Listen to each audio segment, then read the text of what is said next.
ये हो लिया चुनाव हरियाणा का, भाई किसान वो लाठी घोड़ा चलाएगा फोर्स पे, वो बदला चुनाव मिलेगा, उसने ले लिया। कांग्रेस की वहाँ सरकार बनेगी।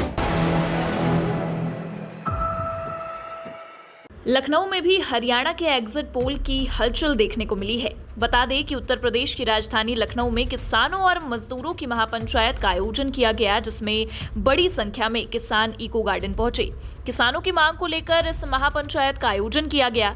इस दौरान किसान नेता राकेश टिकैत ने हरियाणा विधानसभा चुनाव के बाद जारी एग्जिट पोल पर अपनी प्रतिक्रिया जाहिर कर दी है, जो इस वक्त राजनीतिक गलियारों में चर्चा का विषय भी बना हुआ है।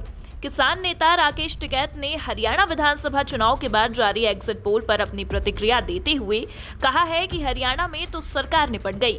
दरअसल आपको बता दें कि एग्जिट पोल्स में भाजपा बहुमत के आंकड़े से काफी दूर नजर आ रही है। तमाम एग्जिट पोल्स यही दावा करते नजर आ रहे हैं कि हरियाणा में तो अब की बार नहीं आ पाएगी मोदी सरकार, यानी कि कमल खिलना अब मुश्किल है और राज्य में साफ तौर पर कांग्रेस की सरकार बनती हुई भी दिखाई दे रही है। हालांकि भाजपा अभी भी ये दावे करते नजर आ रही है कि एग्जिट पोल गलत साबित होंगे और प्रदेश में भाजपा की ही सरकार बनेगी, लेकिन फिलहाल तो इन दावों की पोल पट्टी एग्जिट पोल ने खोल कर रख दी है। ये हो लिया चुनाव हरियाणा का, भाई उन्हें लाठी बजाई तो चुनाव चलेगा। जी सरकार जो लाठी बजावेगी वो सरकार जाएगी। साइलेंट चुनाव है, किसान आंदोलन का परिणाम। हाँ बिल्कुल परिणाम है, बदला है किसान आंदोलन का। किसान ने बदला ले लिया।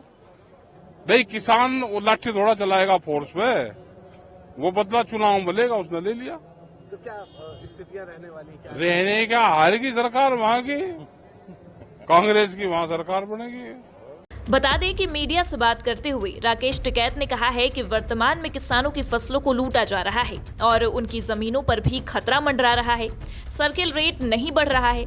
लखनऊ में तो कहा जाता है कि भुगतान हो गया है, लेकिन धरातल पर सच्चाई कुछ और ही नजर आती है।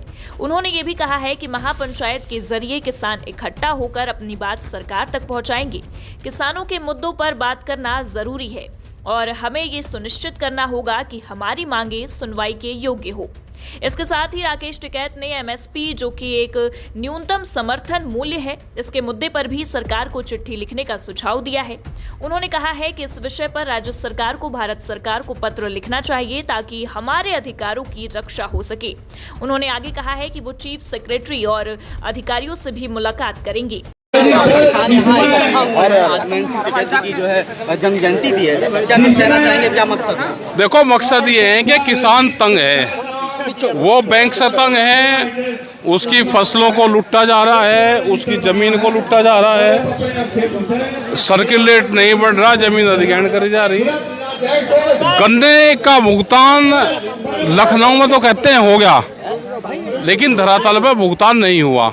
बता दें कि इस दौरान राकेश टिकैत मीडिया के सामने हिमाचल प्रदेश की सांसद कंगना रनौत पर भी तंज कसते हुए नजर आए हैं। मीडिया के सवालों का जवाब देते हुए उन्होंने साफ तौर पर कहा है कि कंगना रनौत को किसानों के बारे में जानकारी नहीं है, लेकिन फिर भी वो बेफजूल बिना मतलब के ज्ञान देती रहती हैं।